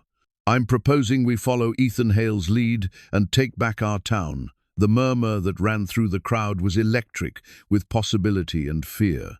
These were settlers who had crossed dangerous territory to build new lives, ranchers who faced natural disasters and hostile elements every day, shop owners who had risked everything on the frontier dream. They were not, at heart, people who ran from fights. All in favor of Hale's plan, Mayor Henderson called. Hands rose throughout the room, not all, but enough. The die was cast. After the meeting, as the townspeople dispersed to make their preparations, Mary found herself alone with Ethan beneath the star-filled prairie sky. The weight of what they'd committed to hung heavy between them, along with all the words they'd never spoken. Are you afraid? Mary asked quietly. Terrified, Ethan admitted. Not of Maddox or his guns, but of the possibility that I might lose you just when I've found you. Mary stepped closer, close enough to see the vulnerability he tried so hard to hide. Then don't lose me. Come back from that canyon tomorrow, and we'll figure out the rest together. Mary, if something happens to me... Nothing's going to happen to you. Sarah drew a picture, remember? The three of us holding hands. And I've learned that my daughter has a gift for seeing how things are supposed to be. Ethan's hands came up to frame her face, his thumbs brushing across her cheekbones with infinite tenderness. If we survive this, if we drive Maddox away, and the town accepts us, what then? Then we build the life Sarah envisioned. We become the family she drew in her picture. Even knowing what people will say? Even knowing the challenges we'll face? Mary smiled, feeling a certainty that surprised her with its strength. Especially knowing those things. Love that's easy isn't really love at all, it's just convenience. But love that's worth fighting for, love that makes us braver and better than we thought we could be, that's the kind of love that lasts. Ethan leaned down and kissed her then, soft and sweet and full of promises about the future they would build together. When they broke apart, Mary saw in his eyes the same certainty that filled her own heart. I have something for you, he said quietly, reaching into his vest pocket. He withdrew a small velvet pouch, his hands slightly unsteady as he opened it to reveal 2 simple gold wedding bands. They were my parents' rings. My father made them himself when he was courting my mother, back when they had nothing but love and determination. Mary's breath caught as she recognized the significance of the gesture. These weren't just rings, they were family heirlooms, symbols of a love that had endured hardship and built something lasting. Ethan, I can't. They're too precious. They're perfect, he said firmly. My parents would have loved you, Mary. You have the same strength my mother had, the same fierce loyalty to family and community. And Sarah.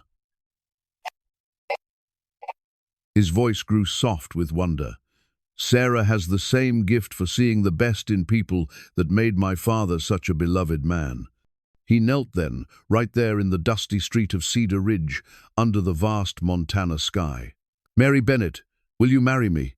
Will you let me be the father Sarah already thinks I am? Will you help me build the kind of life my parents would have been proud of? Mary looked down at this strong, gentle man who had risked everything to protect her and her daughter, who had seen past her grief to the woman she could become. who loved them both enough to face down an entire town's disapproval.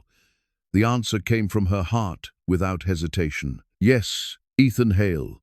Yes, to all of it. As he slipped his mother's ring onto her finger, Mary felt the last of her reservations fall away. Tomorrow would bring danger and uncertainty, but tonight brought the promise of a future worth fighting for. They walked back to the schoolhouse hand in hand, their footsteps echoing softly in the quiet street. When they reached Mary's door, Sarah was waiting at the window, her small face pressed against the glass. She saw their joined hands and the ring glinting on her mother's finger, and her smile could have lit up the entire frontier. "Does this mean what I think it means?" she asked as they entered. "It means you're going to have the father you wanted," Mary said, settling beside her daughter on the bed. "If you're sure that's what you want." Sarah threw her arms around both of them, her joy infectious and pure. "I've been sure since the first day I saw him.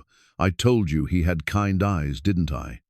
As they prepared for what might be their last peaceful night, Ethan helped Sarah practice her letters, while Mary mended a small tear in her daughter's dress. The domestic scene felt both precious and fragile, a glimpse of the life they hoped to build together. "Mr. Hale, I mean, Papa," Sarah said experimentally, testing out the word she'd longed to use. "Will you teach me to ride when this is all over?" "I'll teach you everything I know about horses," Ethan promised.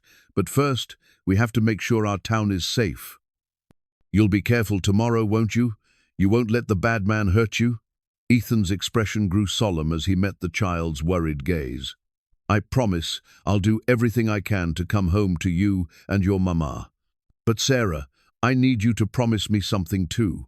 "What?" "If something goes wrong tomorrow, if things don't work out the way we hope, I need you to take care of your mama and remember that you are the bravest, smartest, most wonderful little girl in the world. Can you promise me that?" Sarah nodded gravely, understanding more than her 7 years should have required. "I promise. But nothing bad is going to happen because you're the strongest man in the whole world, and Mama is the smartest lady, and I drew the picture of us being happy together." As Ethan prepared to leave for his own preparations, Mary walked him to the door. The night air was crisp with the promise of winter, and somewhere in the distance a coyote called to its pack. It was a sound that reminded them both of the wildness that surrounded their small civilization, the constant need to protect what they'd built against forces that would tear it down. "I'll be back before dawn," Ethan said quietly. "We'll end this tomorrow, one way or another." "Come back to us," Mary whispered, her hand on his chest where she could feel the steady beat of his heart. "Come back, and we'll have the wedding Sarah has been planning since the day she met you." After Ethan disappeared into the darkness, Mary stood in her doorway for a long moment, looking out at the town she'd grown to love.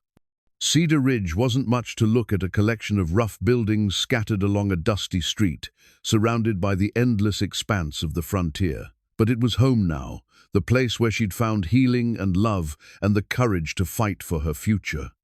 Inside, Sarah had fallen asleep clutching her wooden horse, her innocent face peaceful in the lamplight. Mary gently removed the toy from her daughter's grasp and placed it on the small table beside the bed, next to the drawing of 3 figures holding hands.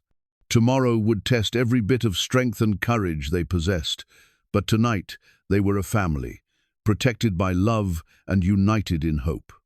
As Mary prepared for sleep, she touched the gold ring on her finger, Ethan's mother's ring, a symbol of love that had endured through hardship and loss to create something beautiful.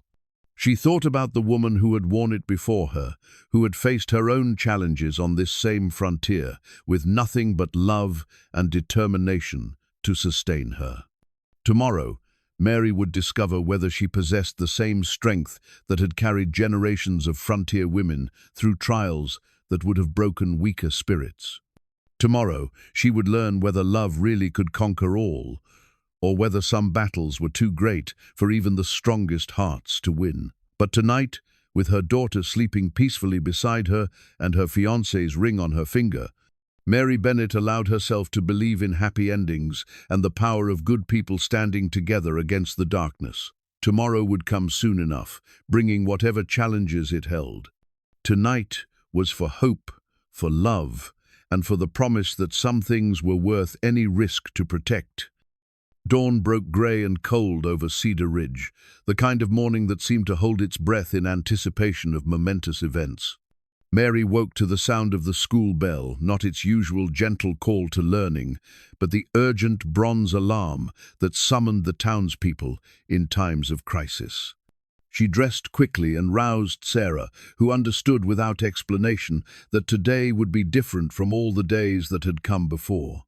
As they stepped outside, Mary saw the entire population of Cedar Ridge gathering in the square, their faces grim with determination and fear.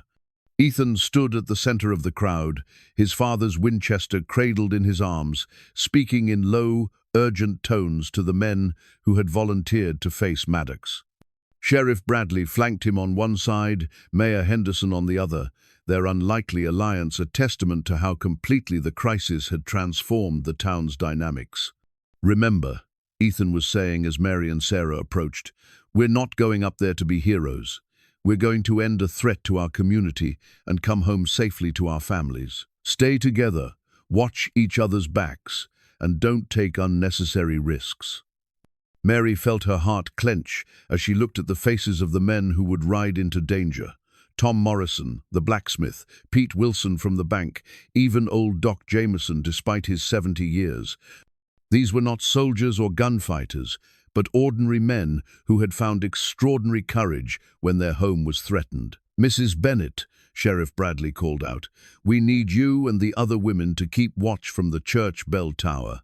If Maddox has men we don't know about, if anything goes wrong, ring that bell, and don't stop until help comes." Mary nodded, understanding her role in the defense of their town. As the men prepared to ride out, she found herself beside Ethan, her hand automatically seeking his.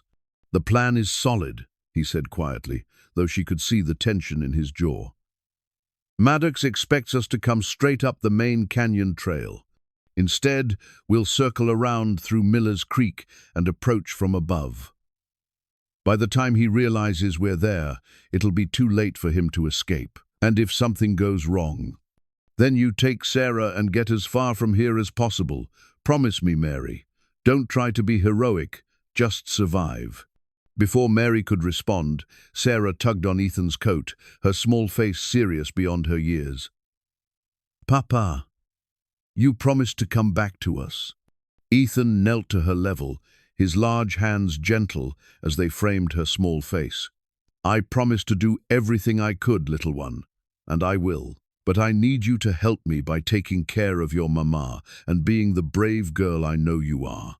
Sarah threw her arms around his neck in a fierce hug that spoke of love and fear and desperate hope.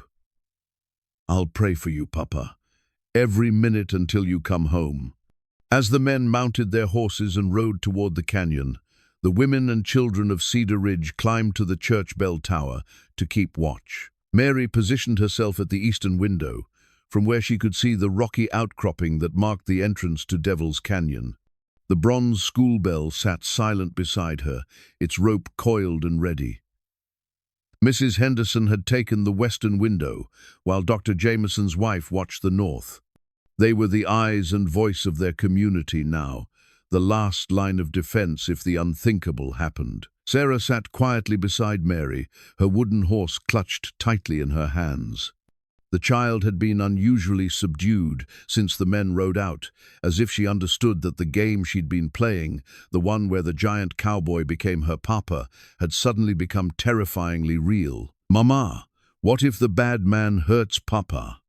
Mary pulled her daughter close, her own heart heavy with the same fear. "Then we'll face whatever comes next together, just like we always have. But I believe Papa is going to come home to us, sweetheart. He's strong and smart, and he has the whole town helping him. Because we're a family now. Because we're a family now." The morning stretched endlessly. marked only by the distant cry of hawks and the occasional nervous whinny from the horses left behind in town. Mary found herself listening for gunshots, for any sound that might indicate the confrontation had begun. At 11 o'clock, a single rifle shot echoed across the prairie, sharp and clear in the thin mountain air. Mary's hand moved instinctively to the bell rope, but Mrs. Henderson called out from her window. Wait, one shot could mean anything. The plan was 3 shots if they needed help. The silence that followed was deafening. Mary strained her ears for any sound more gunfire, shouting the thunder of hoofbeats that might signal retreat or pursuit. But the prairie gave up no secrets, maintaining its vast indifference to human struggle. Then, just as Mary's nerves threatened to snap completely, she saw movement on the horizon. Riders approaching from the direction of Devil's Canyon, moving at a steady pace that suggested success rather than desperate flight. "They're coming back," she called to the other women, her voice cracking with relief. "I can see them." As the riders drew closer, Mary began counting 1, 2, 3, 4, 5. All the men who had ridden out that morning were returning, their posture suggesting victory rather than defeat. And there, unmistakable even at a distance, was Ethan's tall figure on his black stallion Thunder. Sarah pressed her face against the window, her excitement bubbling over. It's Papa, and he's safe." Mary's knees went weak with relief as she watched the man she loved riding home to the family that waited for him. Whatever had happened in Devil's Canyon, whatever confrontation had taken place among those rocky walls, it was over now. Cedar Ridge was safe, and their future together could finally begin. The story of what happened in Devil's Canyon emerged piece by piece as the men gathered in the town square, their faces showing the strain of confrontation but also the satisfaction of a job well done. Sheriff Bradley spoke first, his voice carrying the authority of long experience with frontier justice. "Maddox was holed up in the old mining cabin just like we thought, with 2 hired guns and enough supplies to last a week. He figured he could wait us out, maybe pick off anyone who tried to approach the canyon mouth. What he didn't figure on," Tom Morrison added with grim satisfaction, "was Ethan knowing every deer trail and hidden path in those rocks. We came down on them from above, like the wrath of God." Mary listened from the edge of the crowd, Sarah pressed close against her side, as the details unfolded. Ethan had led the men through a treacherous climb up the back of the canyon, using routes he'd learned during childhood hunts with his father. They'd positioned themselves on the rocky ledges above the cabin before Maddox even knew they were there. The man had no fight in him once he realized he was trapped. Pete Wilson said, shaking his head, "All that bluster and threats, but when it came down to it, he was just a coward who'd gotten used to bullying folks who couldn't fight back." Ethan finally spoke, his voice quiet but carrying to every ear in the gathered crowd. "Maddox and his men are on their way to Denver now, under escort to the territorial authorities. They won't be troubling Cedar Ridge or any other town again." "What about the land he tried to steal?" asked Mrs. Henderson. "The property he bought under false pretenses?" "The territorial government will sort that out, but from what the sheriff tells me, those sales will be declared invalid. The folks who sold to Maddox will get their land back, and anyone who lost money to his schemes will be compensated from his assets." Mayor Henderson stepped forward, his mild face showing an authority Mary had never seen before. "I think it's time we acknowledge something that's been obvious to anyone with eyes to see. Ethan Hale saved our town not just from Maddox's scheme, but from our own prejudice and fear." A murmur ran through the crowd, voices mixing agreement with shame, as people recognized the truth in their mayor's words. "We let gossip and old grudges blind us to the character of a good man," the mayor continued. "We listen to outsiders tell us who to trust, instead of believing what our own eyes showed us. That stops today." Mrs. Patterson stepped forward, her voice clear despite the tremor of emotion. "Ethan, Mary, I owe you both an apology. I let fear make me cruel, and I'm ashamed of that. If you'll have us, this town would be honored to call you family." One by one, the people of Cedar Ridge stepped forward with their own apologies and offers of acceptance. Mary watched in amazement as the community that had shunned them just days before now embraced them with genuine warmth and respect. But it was young Tommy Wilson who provided the moment that would be talked about for years to come.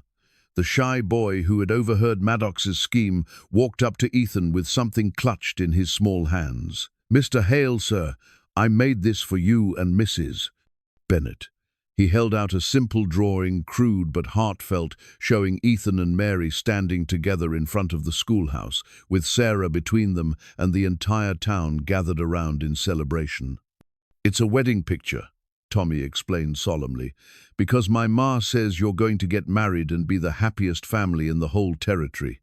Ethan accepted the drawing with the same serious attention he'd given to Sarah's artwork, but his eyes found Mary's across the crowd with a question that made her heart race. "About that wedding," he said, his voice carrying to the assembled townspeople. "I was hoping we might not have to wait much longer." Mary felt every eye in Cedar Ridge turn to her, waiting for her response to this most public of proposals. She looked at the man who had risked everything to protect her and their community, at the daughter who had been planning this moment since the day she first saw him, and at the neighbors who had finally found the courage to welcome love instead of fearing it. "I think," she said clearly, her voice carrying across the square, "that this afternoon would be perfect. If Reverend Phillips is willing to perform the ceremony." The old preacher stepped forward with a smile that transformed his stern features. "It would be my honor, Mary. I think it's time this town celebrated something beautiful instead of dwelling on fear and suspicion." As the crowd erupted in cheers and began making immediate plans for an impromptu wedding celebration, Sarah broke away from Mary's side and ran to Ethan. He swept her up in his arms, spinning her around as her delighted laughter rang across the square. "We did it, Papa," she said when he set her down. "We're going to be a real family, just like in my drawing." "Yes, little one," Ethan replied, his eyes finding Mary's again across the celebrating crowd. "Just like in your drawing." Mary touched the gold ring already on her finger, his mother's ring, a symbol of love that had endured through hardship to create something beautiful. In a few hours, they would speak vows that would make their family official in the eyes of God and community. But in her heart, Mary knew they had already become everything Sarah had envisioned. In her innocent wisdom, a family bound not by law or convention, but by love, strong enough to overcome any obstacle. The wedding of Mary Bennett and Ethan Hale took place at sunset on the steps of the Cedar Ridge schoolhouse, with the entire town gathered as witnesses to a love that had transformed them all. Mary wore her best blue dress, the same one she'd worn the day she arrived in town, while Ethan stood tall and proud in his Sunday clothes, the gold watch in his vest pocket finally ticking again after 3 years of silence. Reverend Phillips performed the ceremony with a warmth that acknowledged the journey they'd all traveled together. "Dearly beloved, we are gathered here today not just to witness the union of two hearts, but to celebrate the victory of love over fear, of community over division, of hope over despair." Sarah stood beside them as the ring-bearer, her small hands steady as she presented her father's wedding band, Jonas Hale's ring, worn smooth by decades of honest work and devoted love. The symbolism wasn't lost on anyone present. This was more than a wedding, it was the continuation of a legacy. "Do you, Ethan Jonas Hale, take Mary Elizabeth Bennett to be your lawfully wedded wife, to have and to hold from this day forward, for better, for worse, for richer, for poorer, in sickness and in health, to love and to cherish, till death do you part?" "I do," Ethan said, his deep voice carrying across the gathered crowd with absolute certainty. "I promise to love you both, to protect this family we've created, and to be worthy of the trust you've placed in me." "And do you, Mary Elizabeth Bennett, take Ethan Jonas Hale to be your lawfully wedded husband, to have and to hold from this day forward, for better, for worse, for richer, for poorer, in sickness and in health, to love and to cherish, till death do you part?" Mary looked into the dark eyes of the man who had saved her daughter, protected their community, and taught her that her heart was capable of loving again. "I do. I promise to stand beside you through whatever challenges come our way, to build with you the kind of love that makes us all better than we ever thought we could be." As they exchanged rings, his mother's simple gold band, now joined by his father's on their fingers, the sun painted the Montana sky in shades of gold and rose that seemed to bless their union. When Reverend Phillips pronounced them husband and wife, the cheer that rose from the assembled townspeople could have been heard in the next county. But it was Sarah's reaction that brought tears to every eye present. As her new parents kissed for the first time as husband and wife, the little girl threw her arms around both of them, her voice carrying clearly across the celebration. "Now we're a real family forever and ever." The wedding feast that followed was a community effort that would be remembered for generations. Mrs. Henderson had somehow produced her famous apple pies on a few hours' notice. The Morrison family contributed fresh-baked bread. And even crusty old Doc Jameson appeared, with a bottle of champagne he'd been saving for a truly special occasion. As the evening wore on and the celebration moved from the schoolhouse steps to the town square, Mary found herself swept into conversations with neighbors who had become friends, former adversaries who now offered genuine congratulations and warm wishes for the future. "You know," Mrs. Patterson said as she helped Mary cut the simple wedding cake Tom Morrison's wife had hastily decorated, "I think we all learned something important these past few weeks.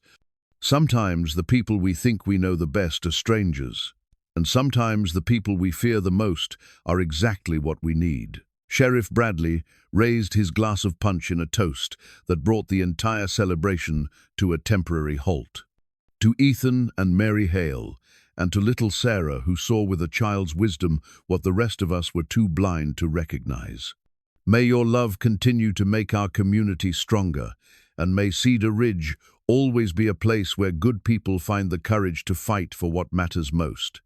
As the townspeople echoed the toast, Mary felt the transformation of their small frontier community settle around them like a blessing. They were no longer outsiders looking in, but integral parts of a whole that was stronger for their presence.